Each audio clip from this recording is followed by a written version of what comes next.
দাবিতে শাহবাগে বিক্ষোভকারীদের সঙ্গে আওয়ামী লীগ নেতা কর্মী ও পুলিশের ধাওয়া পাল্টা ধাওয়া হয়। ভাঙচুর ও আগুন দেওয়া হয়েছে বঙ্গবন্ধু শেখ মুজিব মেডিকেল বিশ্ববিদ্যালয়ে। রাজধানীর বিভিন্ন স্থানে আন্দোলনকারীদের সঙ্গে ধাওয়া পাল্টা ধাওয়া ঘটনা ঘটেছে। লায়লা নওশীনের রিপোর্ট।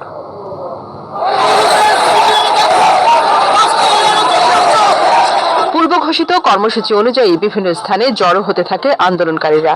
শাহবাগ এলাকায় আন্দোলনকারীদের সাথে পুলিশ ও আওয়ামী লীগ নেতা কর্মীদের ধাওয়া পাল্টা ধাওয়া চলে। এ সময় বঙ্গবন্ধু শেখ মুজিব মেডিকেল বিশ্ববিদ্যালয়ে ভাঙচুর ও আগুন দেওয়া হয়।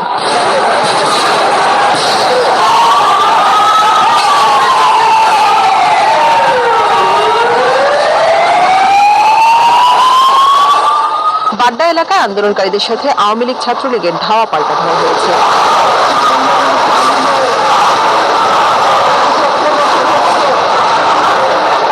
আফতাবনগরে ইস্ট ওয়েস্ট বিশ্ববিদ্যালয়ের সামনে জড়ো হয় আন্দোলনকারীরা। সরকার পতনের দাবিতে বিভিন্ন স্লোগান দেয় তারা।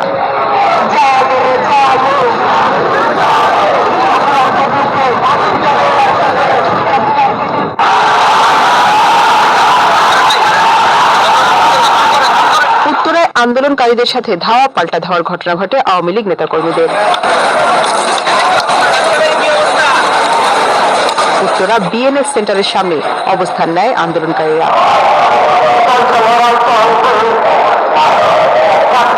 মিরপুরে হোপ মার্কেটের আশপাশের একাধিক গলি থেকে আন্দোলনকারীরা মিরপুর 10 নম্বর গোল চত্বরের দিকে মিছিল নিয়ে যায়। সেখানে আগে থেকে অবস্থান করা আওয়ামী লীগ ও সহযোগী সংগঠনের নেতাকর্মীদের সঙ্গে তাদের ধাওয়া পাল্টা ধাওয়ার ঘটনা ঘটে। Laila Nowshin, channel I, Dhaka.